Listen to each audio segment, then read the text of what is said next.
By 2003, Will Ferrell was a household name for all fans of Saturday Night Live and movies like Zoolander and Night at the Roxbury, but he was yet to make his starring debut until a director by the name of Jon Favreau cast him as Buddy the Elf in a goofy Christmas movie that would harken back to the classics of old.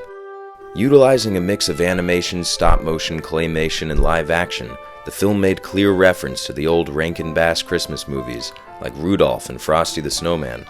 Filling out the supporting cast were golden-era actors like Bob Newhart, James Caan, and Ed Asner as Santa Claus, not to mention a hearty cameo from Peter Billingsley, better known as Ralphie in A Christmas Story.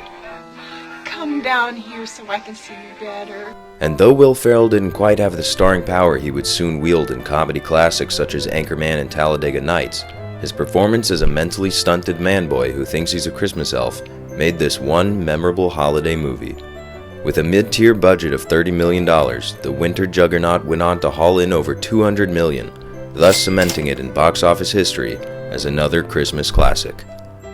It's another win for New Line Cinema, the one, the only, Elf.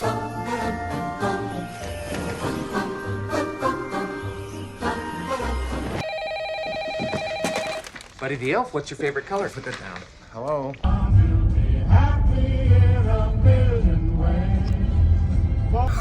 Holy shit, this traffic is terrible.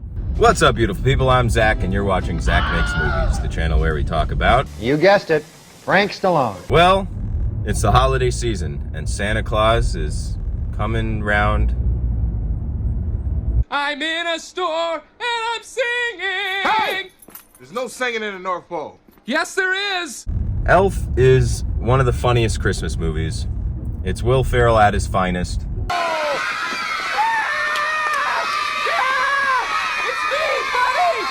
It's Will Ferrell at his earliest stage of stardom.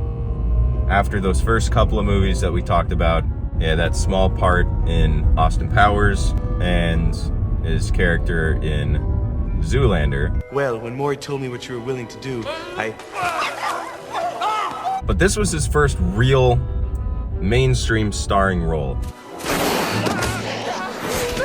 It was a Christmas movie, it was a huge opportunity for him, and he knocked it out of the park. I'm here with my dad, and we never met, and he wants me to sing him a song. The character is...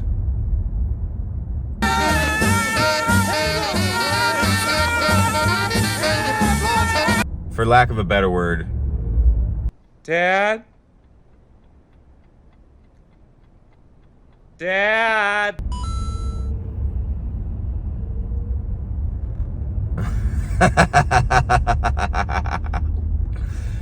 I will not be doing that. That was my manager texting me to see if I could come in and work today. Oh, there's no place like home for my days off. But you didn't know I was born, so I'm here now. And guess what? I love you, I love you, I love you! Yeah, so it was a tribute to the Rankin-Bass films. There was actually a lot of issues in terms of designing the elf costumes without making them look exactly like the ones from those cartoons. I believe that the production was sued, or there was an attempted lawsuit based around that. So they had to alter all of the elf costumes, if I remember that correctly. This was a big opportunity for Zooey Death Channel. Baby, it's cold outside. Zooey is great in the movie as Jovi, a girl who inexplicably sings like a 1930s crooner. We also get cameos by Andy Richter, Conan's longtime sidekick, and Kyle Gass, Jack Black's former best friend. And then, of course, James Mother Effin' Caan. Go on. Go on with what? Well, are you going to sing a song or something, or can I just go back to work? A song? James Caan is the man, and he's perfectly cast in this movie. It's not the kind of movie you would expect to see him in, but he does a great job, and we get some very funny moments between him and Will Ferrell, who I imagine was a similar duo to Tommy Lee Jones and Jim Carrey. He said he couldn't sanction my buffoonery. He couldn't sanction my buffoonery. What movie is this? That's when we did Batman together. Wait, you're the star, though. I was the star, yeah. That was the problem. We start out with some animation, and then live action, and then stop motion claymation. We get a very nice moment with Mr. Narwhal. Bye, buddy. Hope you find your dad. Thanks, Mr. Narwhal. And a lot of nice little comedic moments. It's a great fish out of water story. It's a nice reversal on typical Christmas films. It's a big fish in a small pond turning into a small fish in a big pond. There's a small cameo by Peter Dinklage. You feeling strong, my friend? Call me Elf one more time. He's an angry elf. And that's another classic scene. Gee, the traffic is terrific, 'cause there's no place like home for the holiday. They have a lot of fun with the size differential between Buddy and the other elves. There's a lot of forced perspective, like the kind of technology they used in Lord of the Rings to make him look gargantuan while the rest of them were small. There's a really funny moment with Will Ferrell sitting on Newhart's lap. And then just a bunch of good gags all around the North Pole. Buddy walking around New York City, sort of reminiscent of Borat a little bit. A lot of that sequence was improvised. It's just him freaking out New Yorkers, grabbing pieces of gum and putting them in his mouth. And then, of course, Buddy makes his way to Gimbals, and we get a bunch of funny jokes there. He clashes heads with Faison, I just like to smile. Smiling's my favorite. Make work your favorite. who thinks that someone is gunning for his job. Buddy freaks out because he hears that Santa's gonna be there. 10 a.m. Santa's coming to town. Santa! Oh my God! Santa here? I know him. Until Santa does arrive, and he finds out that it is in fact an imposter who sits on a throne of lies. You sit on a throne of lies. And smells like beef and cheese. Oh! He's an imposter! It's not Santa! Buddy screaming is always funny, and all of the physical humor is great. When he's in the bathroom listening to Jovi sing, and he tries to run out with his eyes closed and smacks himself into the wall.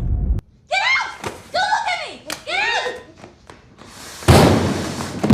out! Buddy toppling over and landing on an elf. The scene where he gets drunk at his new job, just laying back, talking shit with each other, and then suddenly everyone's dancing. Just turns into this big dance party.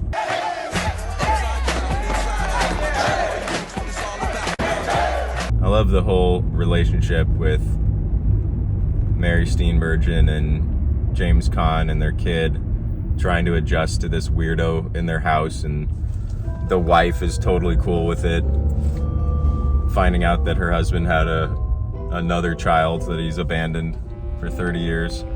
And then welcoming Buddy into the fold.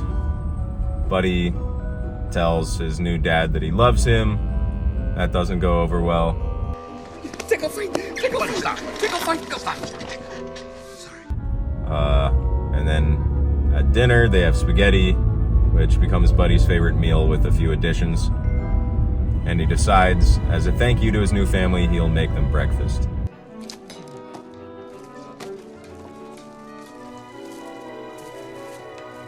Buddy trying to go up the escalator, that's a classic.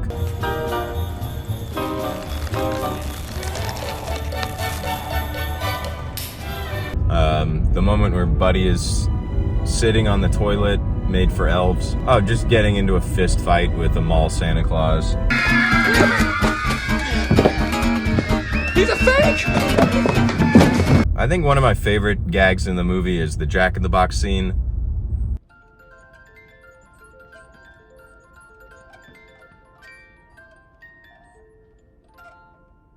Just Will Ferrell testing all the Jack in the Boxes. Jack's in the box. Another really classic moment, just totally random reference, is when Buddy is spotted walking across the street and it looks like the Bigfoot photo. That's a good one. Ho Ho Hoax. That's just a classic. There were a couple funny newsreel lines. Ho Ho Hoax is my favorite. The snowball fight's great.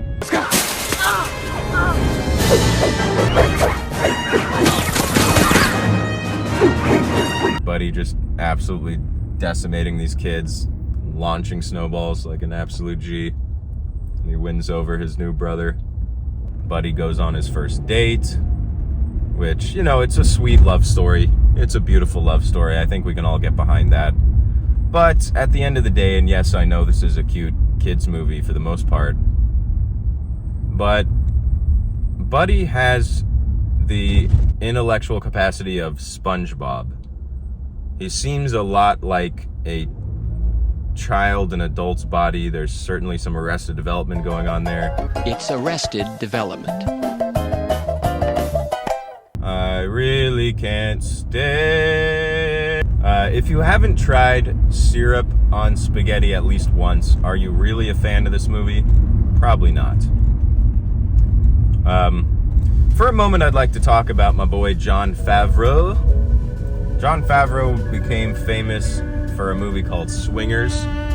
He did a bunch of movies like that in the 90s before taking Hollywood by storm. He was given the opportunity to make this movie Elf, and then his next big opportunity was a film called Iron Man.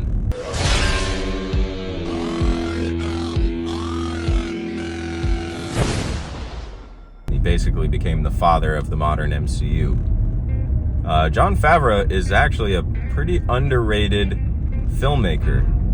You wouldn't expect it from his early career, but he is capable of doing just about anything, as long as it's within the genre of kids' movies that adults like to watch.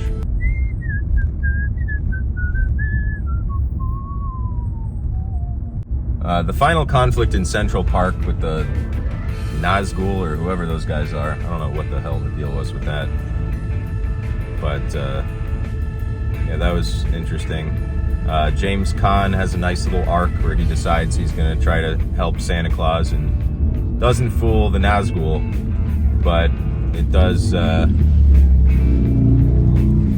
help them escape for a second. But ultimately, it all comes down to Christmas cheer. The world's becoming a cynical place, guys. We're running out of Christmas cheer, but it's never too late.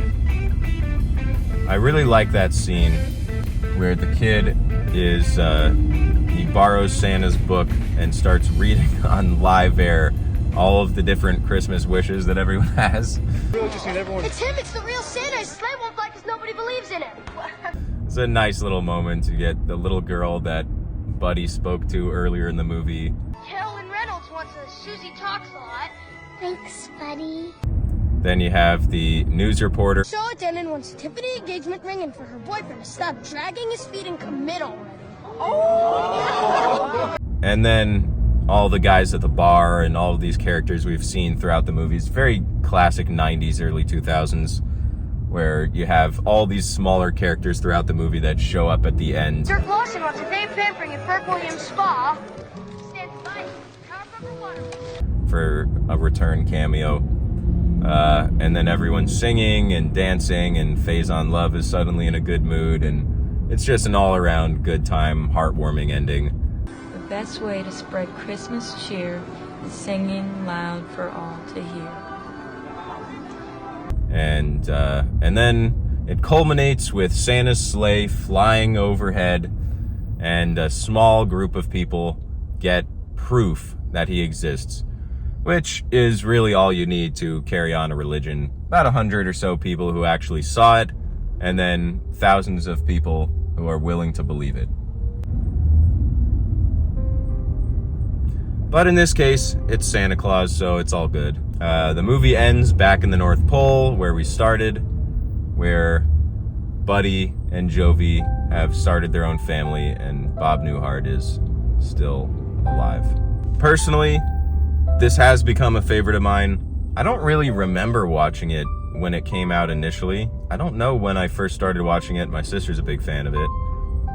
But my rotation was always Home Alone, The Grinch, Die Hard.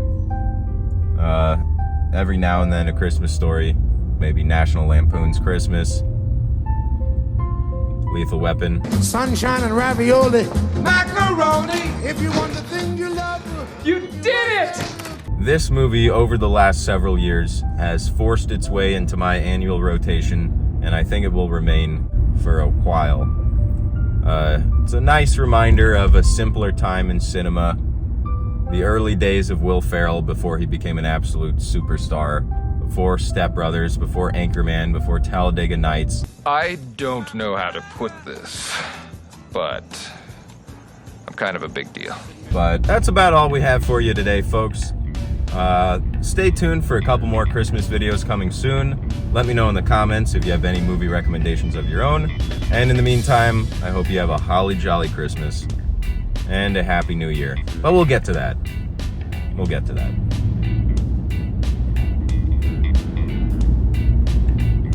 See you next time.